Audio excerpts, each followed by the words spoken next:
Hello বন্ধুরা, বাংলাদেশে বর্তমান হাহাকার, চারিদিকে গুলাগুলি, মারামারি, কাটাকাটি। এক কথা, বিশ্বযুদ্ধের চেয়েও কম বলে মনে হয় না। বন্ধ রাখা হয়েছে ইন্টারনেট ব্যবস্থা, থমকে আছে রেল, বন্ধ রাখা হয়েছে বিমান পরিষেবা, অনির্দিষ্টকালের জন্য বন্ধর ঘোষণা সরকারি ও বেসরকারি শিক্ষা প্রতিষ্ঠান। ৩০০-রও অধিক লোকের মৃত্যু, ২,০০০-এরও অধিক লোকের জখম হয়েছে। উত্তাল ছাত্র আন্দোলনে দিশেহারা বাংলাদেশের সবচেয়ে বেশি দিন ক্ষমতায় থাকা শেখ হাসিনার সরকার। কিন্তু কেন করেছে এই আন্দোলন? এমন কি বলেছিল বাংলাদেশের প্রধানমন্ত্রী শেখ হাসিনা? চলুন তার মুখ থেকে শুনে আসি। তো কোটার মেধা তো এক জিনিস না। তার মানে কি মুক্তিযোদ্ধার সন্তান নাতিপুতিরা কেউ মেধাবী না? যত রাজাকারের বাচ্চারা নাতিপুতি হলো মেধাবী, তাই না?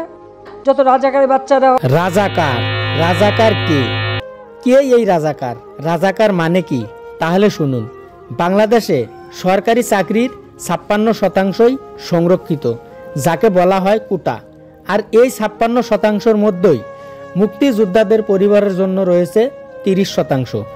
২০১৮ সালে ছাত্রদের সংরক্ষণ বিরোধী আন্দোলনের ফলে এই সংরক্ষণ বা কোটা সিস্টেম তুলে নিতে বাধ্য হয় আওয়ামী লীগ সরকার।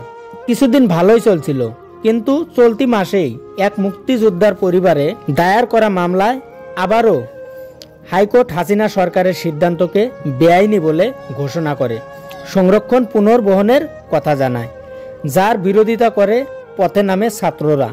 আন্দোলনের সূত্রপাত করে ঢাকা বিশ্ববিদ্যালয়ের ছাত্ররা। গত ১৪ জুলাই সাংবাদিক বৈঠক করে আন্দোলনকারী পড়ুয়াদের রাজাকার বলে মন্তব্য করেন প্রধানমন্ত্রী শেখ হাসিনা।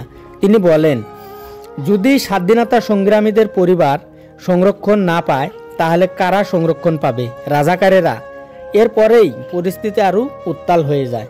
সংরক্ষণ বিরোধী আন্দোলনে সামিল হয় চট্টগ্রাম বিশ্ববিদ্যালয়, সাভারের জাহাঙ্গীরনগরের বিশ্ববিদ্যালয় আরও অন্য অন্য শিক্ষার্থী সকল। রাজপথে ছাত্ররা স্লোগান তুলে, আমরা কারা? রাজাকার, রাজাকার। সারা দেশে আন্দোলনের আগুন ছড়িয়ে পড়তেই তা শক্ত হাতে দমন করতে উত্ত্যক্ত হন প্রধানমন্ত্রী শেখ হাসিনা। রাস্তায় রাস্তায় নামে ট্যাঙ্ক, সেনা, চলে গুলি।